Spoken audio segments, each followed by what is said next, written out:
refreshing sleep. Let's go to the venue. Paimon's really looking forward to hearing everyone's poems. Huh? Looks like we're a few people short today. Morning, friends. Singcho said he wants to take some time and focus on writing poems, so he'll join us later. Noelle has other duties today, so she asked me to tell everyone not to wait up for her. Oh, okay. Well, never mind. What about Callie Roe, though? She said she'd be here. I got here really early, but I haven't seen her yet. Are you talking about the girl with the blue hair? I saw her on the bridge near Dihua Marsh during my morning training. She looked a little upset, so I didn't want to disturb her. Upset? Oh no! What should we do? Was it something we said last night? Oh, Paimon's worried. I agree. If she's run into some kind of trouble, I'd like to help her. Huh? You're all going? Then I'm coming too. Shall we start with the bridge? We're all here a little early, so there should be time.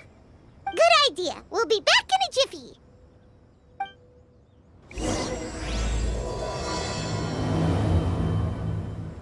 Oh, so this is the place? We ran into her here yesterday too. She looked like something was weighing on her mind then as well. It's also not far from where we were dropping those leaves. Huh. Leaves? Oh, right. We were so busy matching couplets we forgot to mention.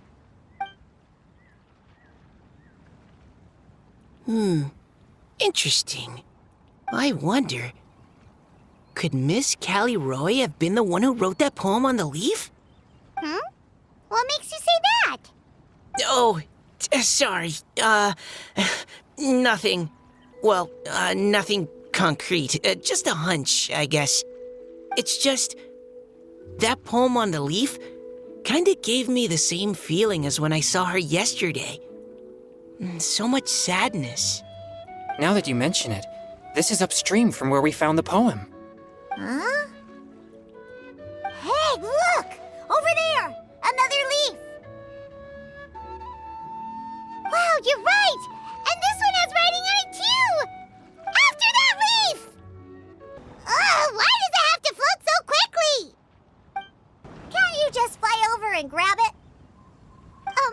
But Paimon can't swim! What if Paimon accidentally falls into the water? It stopped! No! Whew, we finally caught it. Are the words still legible, or have they been washed out? Looks like the ink's intact. Let Paimon take a look at what it says.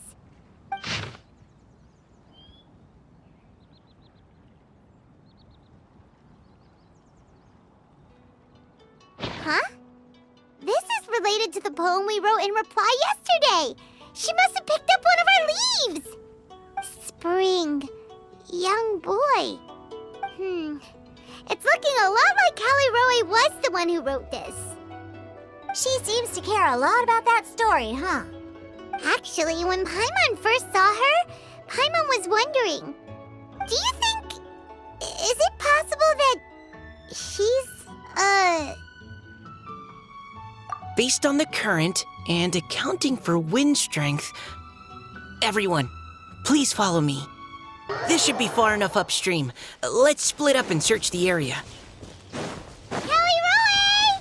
Callie Roe! Ah! She's surrounded by hilly churros! Let's go save her!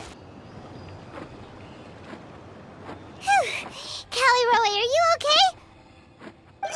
What's that? It's a huge water droplet!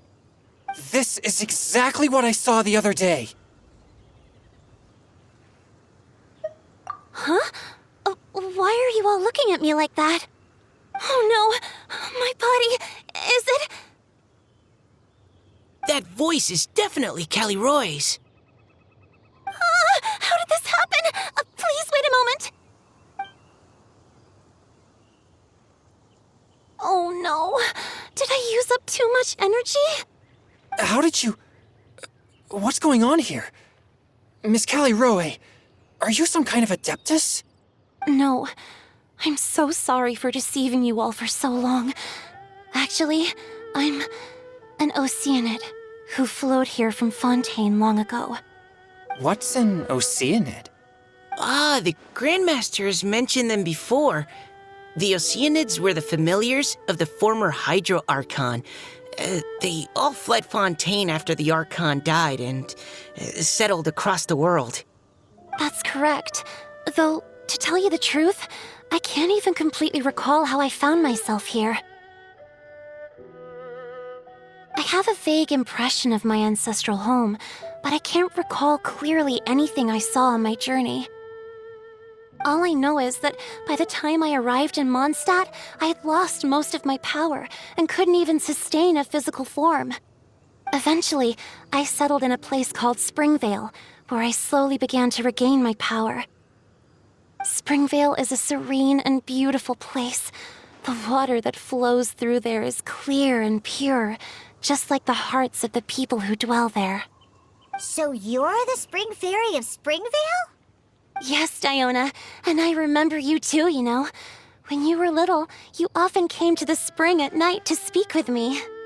Really? You're not messing with me, are ya? I always thought that was just a local legend. Your favorite little pillow, the fish one? Its name is Bubbles, is it not? Yep! All those childhood memories. So they weren't just a dream. So, if this is true, then all those things written on the leaves... I see. So you were the ones who found my leaf. Well, you are correct. The Spring Fairy and Heart of Clear Springs is me. No wonder you were asking us so many questions about it. So, the boy from the story... Is Finch. I always loved listening to people's dreams, and still do to this day. Whether they're beautiful, sad, or filled with emotions I couldn't understand at the time. One night, a little boy came to the spring. The tears that fell from his face were more fragile than a moonbeam, and purer than the morning dew. I like humans, and wanted to understand them better. I also wanted to make sense of the feelings contained in his tears that were, then, a mystery to me. Yes, we often met under the stars, sharing our stories with one another. Sometimes, we'd stay up all night and see who would hear the first bird chirping from the boughs, or the first cicada of summer. Aw, that sounds lovely. But one day, just like the book says, I saw an emotion in Finch's eyes that I couldn't reciprocate. I felt out of my depth, in uncharted waters. But I knew all too well that we Lockfolk face a very different fate from that of humans. Whatever was happening, I didn't want it to lead to Finch writing a chapter of his life that he would later come to regret. So, I fled, and never appeared before him again. Oh, Caliroe. My strength returns very slowly, and even after decades, I can only sustain a physical form for a very short time. I once hoped that Finch would be able to move on, and meet me when the stars in the night sky have all gone out. But after seeing so many people's stories, and hearing about all their dreams, I have gradually come to understand Finch's heart. This feeling of wanting to respond to his feelings is surging relentlessly in my chest, and I can no longer restrain it. But I'm also scared. Scared that if I go and see him now, I'll bring nothing but disappointment, and even more pain when it comes time to part. Oh. It really is a difficult choice. Please go see him. Huh? I know Grandpa Finch, and he's a really kind person. When I was struggling to learn how to draw maps, he was always encouraging me telling me not to give up, always keep trying, and get out there and have some adventures. He often tells me stories about his past, but I've never once seen a look of regret or sadness in his face. And even though Grandpa Finch loves adventures, he still stands there by the spring every day, as if he's waiting for something. I believe that he's serious about his feelings for you, Miss Callie-Roe. He's never stopped hoping that he'll see you again one day. So if you want to see him too, then what are you waiting for? Huh? Oh, sorry. I think I got a bit too excited and I just thought, well, it just sort of came out. I understand. That settles it. I've decided. I will go back and see Finch. You will? Amazing! That's great! But I'd like to ask all of you for some help. Sure. Just say the word. We'll help you any way we can. Would you come to Springvale with me and help to bring Finch to my side? I cannot maintain this form for much longer, and I'm worried others will see me how I was just before. Leave it to me. I'm really close with Grandpa Finch. Also, please keep Finch's in my secret. I wouldn't want Springvale's tranquil waters to become agitated on account of all this. Your secret is safe with me. I won't tell anyone. That's a promise. Great. I can't thank you all enough. What's wrong? Are you gonna turn back into a water droplet? No, I'm sorry. It's just that my mind's racing. As much as I want to talk to him again, I'm still worried that I won't have the words when the time comes. A poem?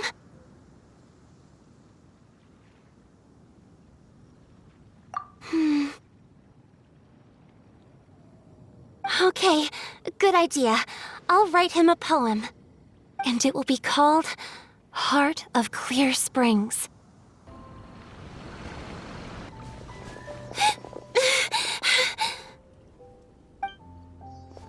Are you okay? It's nothing. I'm just scared that I won't be able to maintain this form much longer. Okay, don't panic. Wait here, Callie-Roe. I'll go fetch Grandpa Finch. Take it slow, Diona. Finch isn't a young man anymore. He's not as steady on his feet. I can still hold on a bit longer. Okay, stay strong. You can do it. How are you holding up? Would you like some support, Miss Callie-Roe? You can also lean on Paimon if you need.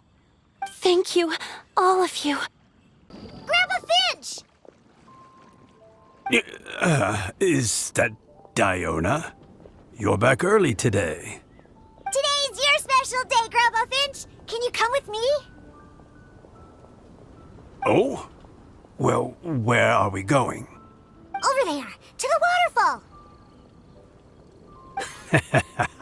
Did you catch a nice little fishy? Just come with me already. This is extremely important. But I promised your father that I'd go to Grandpa Finch! All right. All right. No need to get worked up. I'm right behind you. That's more like it. Now come on, I'll help you. Draft's daughter is just like him when she's on a mission.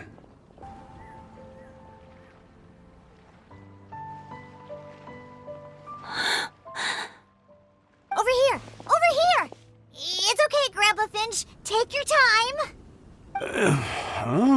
What's all this? What are all these people doing here? Even Mika's here? How's work been going lately? And even some friends from abroad, if I'm not mistaken. You do know that today's not my birthday, don't you? Greetings, Mr. Finch. My name is Chong Yoon. We all met at the poetry gala, and, well, there's someone we'd like to introduce you to. Finch. That voice. Kelly Rowe. I didn't think you'd still remember. Oh, I remember. I remember all right. How could I ever forget? Although your appearance is different than I recall. Back then, you looked like you'd stepped right out of a fairy tale. But I'm one to talk. Of course, a fairy from a fairy tale can change forms. But in your eyes, I'm probably the one who's changed beyond all recognition. Oh, even after all these years, you still know just what to say to make me laugh. I thought you were only able to appear in the dead of night. There have been times when I've wondered whether it really was all a dream. I'm sorry I kept you waiting for so long, Finch. Oh, it can't have been that long. It's been but the blink of an eye, really. Finch, would you like to hear a poem I wrote for you? A poem? You write poetry now? Well, of course. I'd be delighted to listen. I'll hang on every word that leaves your lips. In that case, let me read you a story about the spring fairy.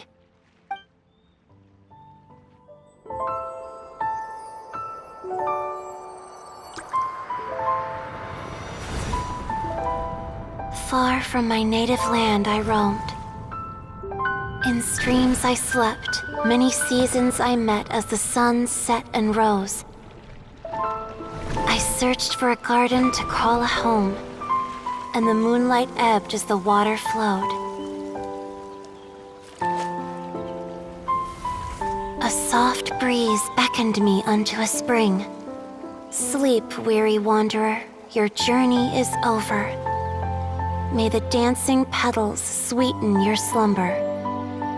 At dawn, I hummed the melody of a distant stream, and the songs in the night serenaded my dreams. A boy's tender tears trembled through the water, stirring me more than any starlight sonata. He wove me a wreath from past petals and future buds. I crossed beyond the veil of dreams to the realm of flesh and blood. Look at the love that shines from his eager gaze. Answer the call of his heart, lest this moment go to waste. The kittens and fireflies invited my heartstrings to sing, but I was a stranger to the melody of mankind, and knew not how this tune should begin. As the river of dreams trickled into the ocean blue, every time a crystal fly flapped its wings, older it seemed he grew. But I learned to fathom human ways each stumbling step I took, and clouds of confusion became crystal clear in the vulnerable verse I wrote. As seed yearns for soil and trees for the sun, a once foreign melody inside my heart sung, and it cried out your name on every string it could strum. Now I give my dream to you. May it be in your slumber a sweet spring to quench your thirst. Now, I hand my heart to you, praying my belated promise might meet, still with your trust.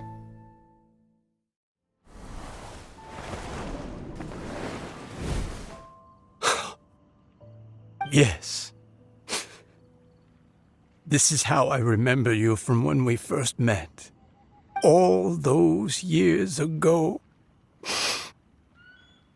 It really has been a long, old time, hasn't it? Finch, It's okay. I understand. Your poem, it explains everything. Thank you, Finch. Please, take this.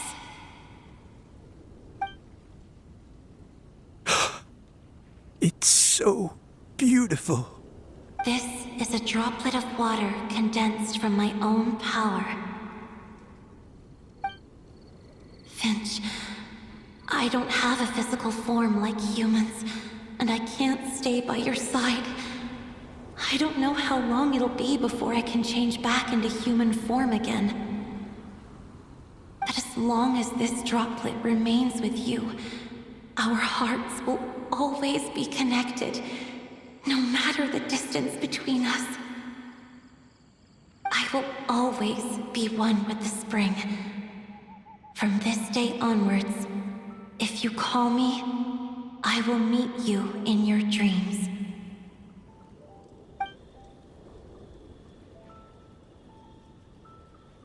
Oh, it's so romantic.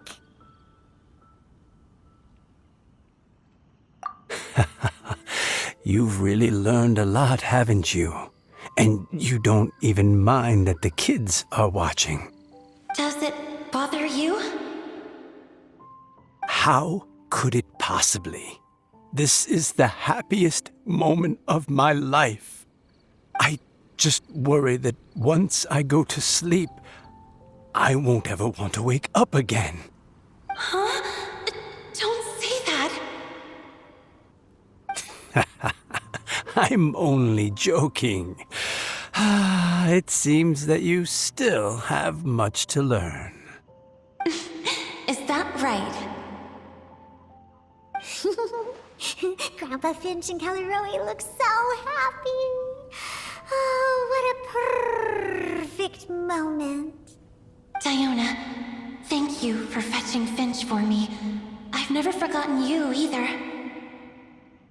I used to chat with you a lot. Wasn't it ever annoying? Of course not. You are one of the truest friends I have in the entire world.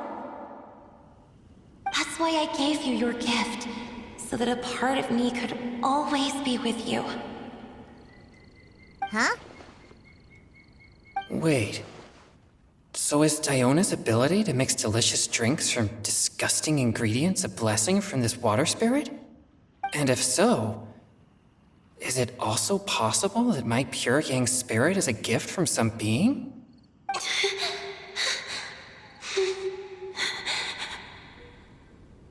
My physical form is about to disappear. Finch, Yes? I've never regretted meeting you or deciding to talk to you that night.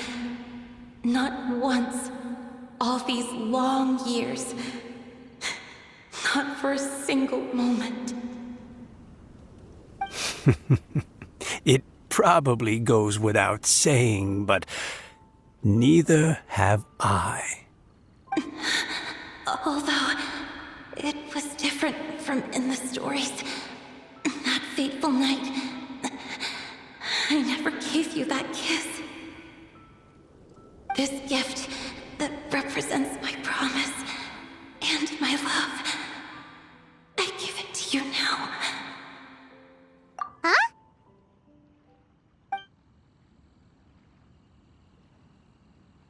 It's okay, everyone. She's gone now. What? But Paimon didn't get a chance to say goodbye. Grandpa Finch? Don't worry now. She hasn't gone far. Just like she said, she'll always be one with the spring. By our side and in our dreams. Oh? Hey, you're all back! And it looks like you're in much better spirits than before. Hu Tao's a step ahead.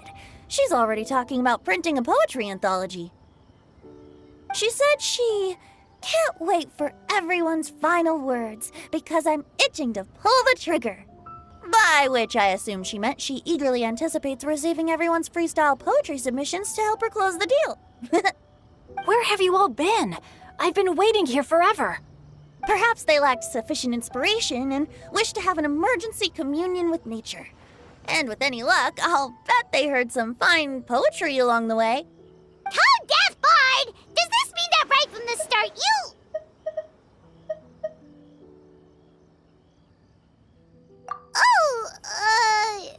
right from the start, you said you would treat us to a nice meal!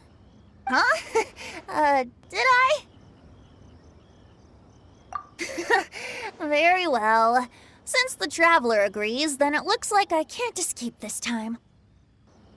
Diona! Dear Diona, could I trouble you to fix us a couple of your delicious beverages? You wish. All right. Well, normally I'd never agree, but since I happen to be in a good mood today... Huh? So, just what have you guys been up to all this time? Why does it feel like there are some unspoken words hanging in the air here that everyone is privy to but myself? Really? Must be the breeze. You're reading way too much into it. Yeah, that's right. We're just, taking a walk. Inspiration walk, since it worked so well last time. So even Mika's in on it? Chongyun, how about you tell me what happened on the sly? I've just remembered that I heard about a haunted house recently that you'll definitely want to check out. I'm willing to bet that even your pure Yang spirit won't be able to scare off these demons. I appreciate the gesture, but no thanks. Not this time. And I'm starting to think that maybe this pure Yang spirit isn't such a bad thing after all. Huh? What the? What's gotten into you? Okay, that confirms it. I call shenanigans. Something big definitely went down here.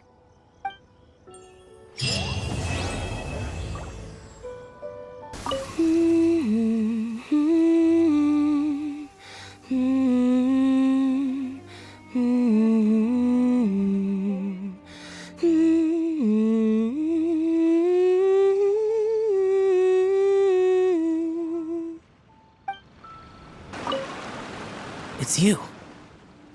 I thought about what you said, and tried to write a poem. After putting my feelings onto paper, my heart feels much calmer. Can they really hear it? Now then, didn't you say you wanted to publish a book? Yes, I do. So, where's the book? It's in the works. Just waiting on the poems. And where are the poems? They're on the way. Look, I'm sorry, Director Who, but how do you expect me to talk business with you when you don't even have the poems yet? I just figured while we're waiting, we could discuss terms in advance. Well, I need to see the content to decide if I even want to sell it, let alone how much to sell it for. Oh, come on. I showed you a sample already, and it was some of my finest work. Besides, you only need a few highlights to sell an anthology. You think your poem 15 Tenderloin Steaks will carry the whole book, do you? That and square meals in the basement. My consultant, the erudite Mr. Zhongli, described it as a meticulous masterpiece. Oh, quote that on the cover. It'll practically sell itself. Director, we're a small business. If we invest money in printing and nobody buys it, it's my bottom line that's affected. Don't you worry. I guarantee you, when this anthology comes out, it will take the world by storm. Gods and ghosts alike will weep. As a matter of fact, I heard a ghost crying on the way here. If you don't believe me, I can bring it over. There'll be no need for that.